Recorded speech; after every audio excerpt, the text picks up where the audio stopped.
It's April the 8th, 1918.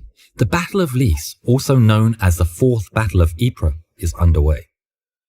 In the trenches of northern France, 22-year-old Annibal Augusto Milhais and the 2nd Infantry Division of the Portuguese Expeditionary Corps waits under cover as heavy German artillery crashes down on their positions.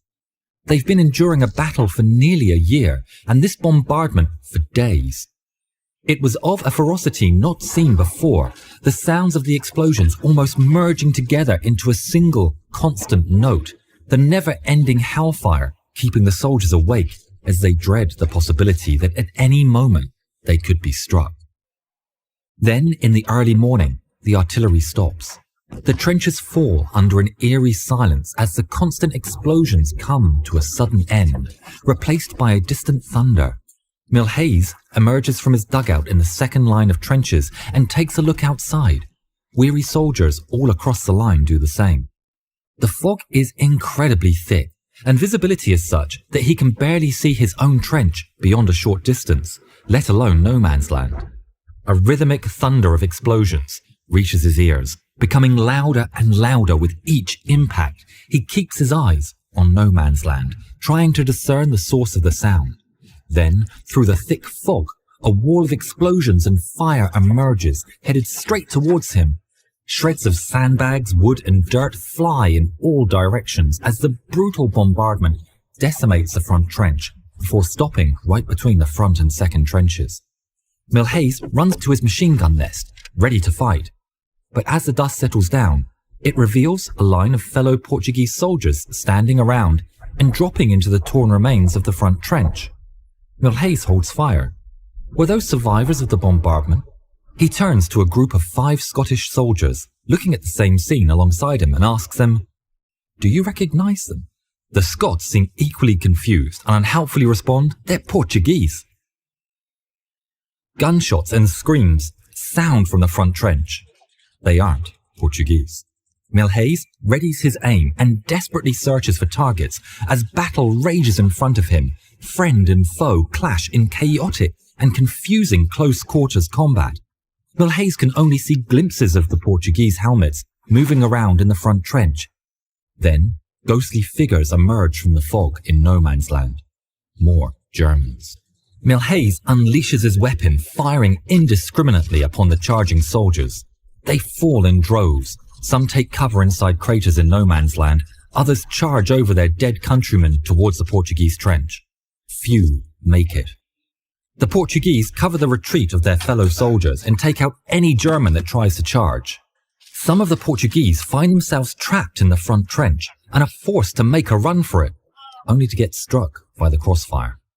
The Germans take over the front trench completely and redouble the attack on the second trench. It's a hellish scene, but Milhais keeps firing his machine gun without hesitation, taking out entire waves on his own as his allies fall one by one around him. More soldiers appear from no man's land. The defenders fire upon them, inflicting heavy casualties, but they are far too many, and many successfully reach the trenches. Now reinforced, they charge up the communication trenches led by the elite stormtrooper units. Realizing that the position is about to be overrun, the Portuguese retreat to a supply trench even further back. Milhais holds as long as he can before retreating with his allies.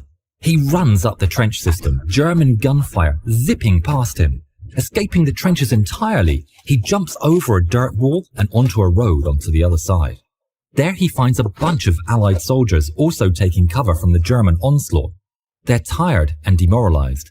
Few of them even have a gun at all. "We are nothing but prisoners," a dejected soldier told another. Milhais interjected, "We are not." He looks over the dirt wall. On the other side, he spots a group of Germans taking cover inside a bomb crater. They shout and charge towards them, bayonets fixed on their weapons. Milhais pulls up his Lewis gun and fires upon them alongside a handful of the hiding soldiers.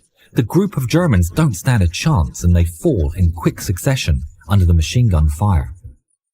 Milhais then looks back to the fearful soldiers, points them towards the road and tells them, "Get out, I'll cover you."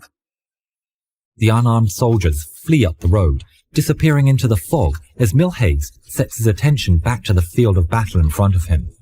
He spots more advancing Germans, and he fires his gun upon them. The Germans take cover in the trenches and shell craters. Milhaes fires bursts of suppressive fire on top of their positions, keeping the Germans pinned down while he buys essential time for the Allies to retreat. Then, picking up his gun, he runs several meters to the side. Then he peeks out in his new position and fires a burst of bullets over the Germans' heads before relocating again. He repeats the motion over and over, dashing from right to left, firing bursts of machine gun fire from as many locations as he can, as quickly as he can. The Germans see nothing but a wall of dirt with muzzle flashes shining through the fog from multiple different locations. They keep their heads down as bullets slam into the ground around them, believing they are in the sights of a much larger force. Milhaes keeps up the act, fearlessly and tirelessly facing off an entire German attack force on his own. He picks up ammunition from fallen soldiers to prolong his fight as long as possible, but inevitably, he runs out of ammunition. Defenseless now, Milhaes dashes towards a piece of tent canvas that lay abandoned on the side of a road next to a dead horse and hides underneath it. The Germans realize the fire has stopped and charge the road, but they find no one. Undeterred, they push on, giving chase to the fleeing Portuguese and Allied soldiers. Milhaes stays under the canvas, motionless, stilling his breath unless he give himself away. He can hear them running past him as he lay there. Hours pass, and the chaos of battle sounds more and more distant. Finally, he emerges from his hideout, but he is now alone behind German lines with no idea of how far back his allies have been pushed. Around him there is nothing but death and destruction. The place is as quiet as the grave, except for the distant echoes of gunshots. Carefully, he runs across an open field towards trees in the distance. War was yet to leave its ugly scar upon these lands, so the trees and wetlands of the area have gone mostly untouched thus far.